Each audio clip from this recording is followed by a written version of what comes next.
So continuing on from our last lesson, we'll continue with friends of 10. Now, does anybody have the answer for question 1? It's obviously 4, sir.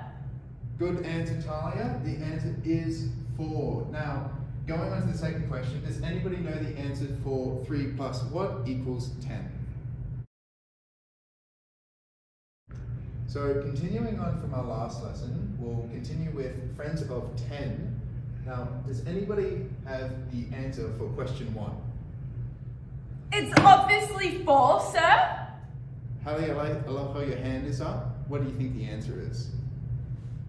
It's 4. Yep, Callie, that is the correct answer. 4 is correct. And just a reminder, when we're answering any questions, our hands are up. Functional Behaviour Assessment, FBA, is used to gather information to determine why the behaviour occurs. We need to understand the behaviour in order to respond appropriately. If we believe that the student displayed that behaviour because they were hungry and we give them food, if that isn't the function of the behaviour, it isn't going to resolve the behaviour. To critically analyse this, I am going to unpack it using the ABC framework. A stands for antecedent. What just happened before the behaviour? In this case, the teacher posed a question to the class. Other students raised their hands, waited to be called on. The child may have felt excited or anxious or eager to respond. B stands for behaviour. The child shouted out the answer impulsively, which is not the classroom expectations of raising hands. C stands for consequence. What happened immediately after the behaviour? In the non-example, the teacher ignored all other students and praised the student for the correct answer. Other students with their hands up were annoyed. In the example, the teacher ignored the behaviour, said, "I love the way other students are putting up their hand. What is the answer, Callie?"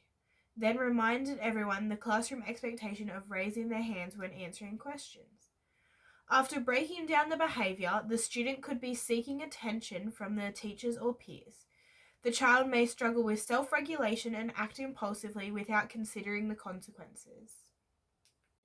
In our teaching context, the most appropriate behaviour management framework or plan is the Positive Behaviour for Learning approach. The PBL approach is designed to create and support a safe, respectful and inclusive learning environment. This evidence-based and whole school approach focuses on preventative strategies and explicit teaching, particularly in behaviour expectations, and utilises a tiered system of support. This framework is especially effective in managing low-level behaviours such as impulsive behaviour, for instance, acting without thinking, as seen in the example video of someone calling out during a lesson. PBL supports managing this by focusing on prevention and intervention early on by providing clear behavioural expectations for students while also reinforcing appropriate behaviours and promoting self-regulation. This approach also employs a 3-tiered support system to address and meet each student's individual needs. When our strategies such as selective attention and corrective strategies are ineffective at managing impulsive behaviours over time, a PBL provides a structured path for escalation through its 3-tiered model of support. Tier 1 whole class strategies are used here, which include the following: explicit teaching of expectations and rules such as raising your hand and waiting your turn before speaking. Positive reinforcement is given to those students who follow these rules and expectations, such as "Thank you so much, Callie, for raising your hand." Using visual cues such as posters to display behaviour expectations. Teachers may also model expected responses and provide whole class reminders to reinforce these expectations. However, if a student continues with their impulsive behaviour, such as calling out, despite the application of Tier 1 strategies, they may require additional support. Tier 2 is if the impulsive behaviour persists. The students may need targeted support, which includes the following: visual prompts such as a card on their desk to remind them to stop, think, and then speak. Self-monitoring tools such as self-monitoring checklists could also be included, as well as individual rewards such as earning points or tokens for raising their hand instead of calling out. This level, the teacher is still focused on the use of proactive strategies, but is adjusting them to meet the needs of students who require more structured support to be successful.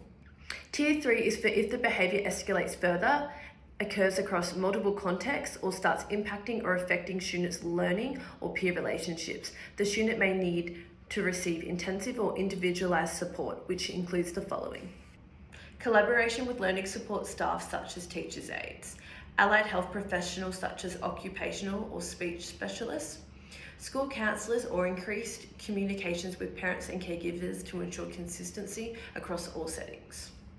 A functional behaviour assessment could be implemented to understand what is driving the behaviour, such as the triggers and motivations behind the student's impulsive behaviour.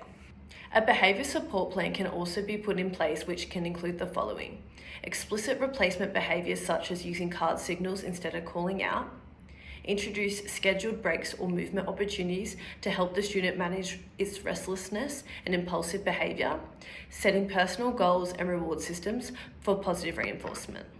PBL's effectiveness stems from its proactive and responsive approach rather than a punitive one. It focuses on ensuring that each student gets the proper support they need at the right time. Each tier still has the core values of PBL: respect, responsibility, and safety. This approach supports not only individual students but also the entire classroom's climate and environment, enabling students to create a safe, calm, focused, and inclusive learning environment, thereby ensuring all students are set up for success.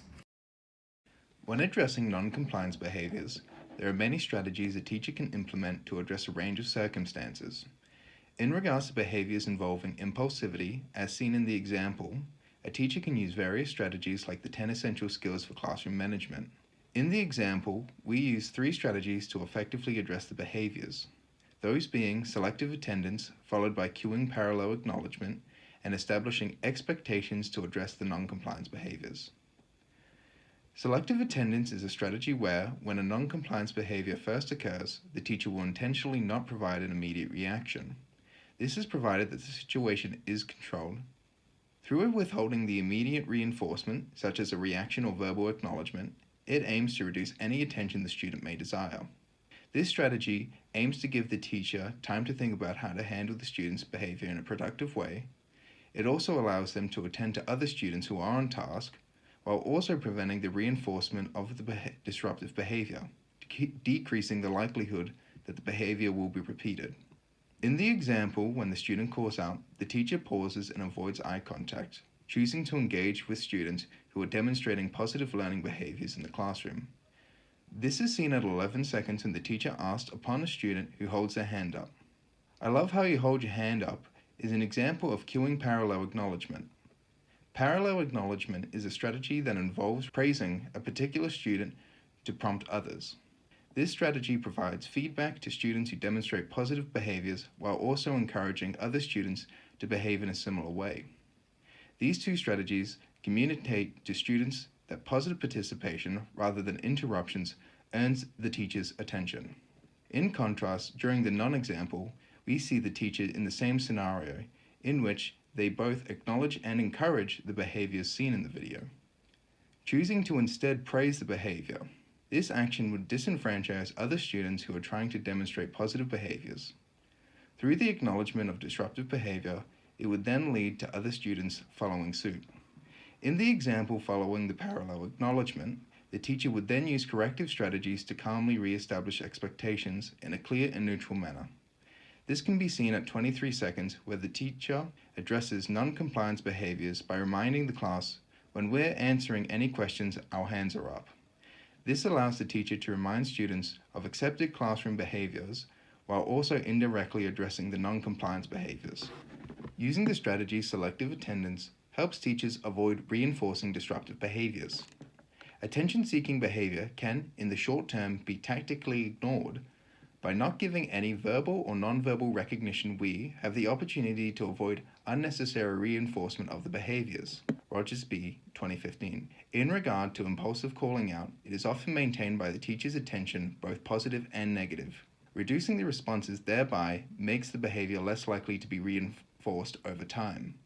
Selective attendance allows educators to give the student attention on our terms rather than simply reacting/reinforcing the child's attentional pattern. Roger B. 2015. In addition to the initial use of selective attendance, by using cueing parallel acknowledgement and re-establishing expectation strategies, as shown in the example, it ensures that the classroom rules remain clear and explicitly reinforces them. This prevents any confusion for students, reducing inconsistency. Through the combination of the strategies, it helps the teacher create a calm, emotionally neutral response that is able to praise positive behaviors and disenfranchise non-compliance behaviors, while also being able to avoid both an escalation and a public confrontation. Selective attendance can be an effective tool. However, if overused or applied inconsistently, the students may feel ignored or the classroom may interpret it as an acceptance of the behavior. Tactically ignoring is a context-dependent skill, and when used, should never ignore repeatedly disruptive behavior. Rogers B. 2015. Additionally, for some children, especially those with diagnosed or regulation difficulties, a lack of immediate feedback could result in frustration or anxiety. Due to this, teachers must follow up on these strategies by re-establishing expectations or an alternate strategy. While the weaknesses of selective attendance can be mitigated by establishing expectations, if this approach provides ineffective with calling out continuing, more targeted interventions may be required, such as visual cues or direct teaching of replacement behaviors. With this in mind, the strategies in our example's context are best suited for targeting attention-seeking behaviors, and for these reasons why this strategy, within the positive behavior learning framework, would be most appropriate for Tier 1 universal practices. Overall, this strategy supports teachers in creating a positive classroom climate by reducing the need for reinforcement and direct confrontation, while also maintaining a supportive learning environment for all students in the classroom. It balances a calm, non-reactive stance with clear correction, helping to create a classroom culture of respectful interaction and self-regulation.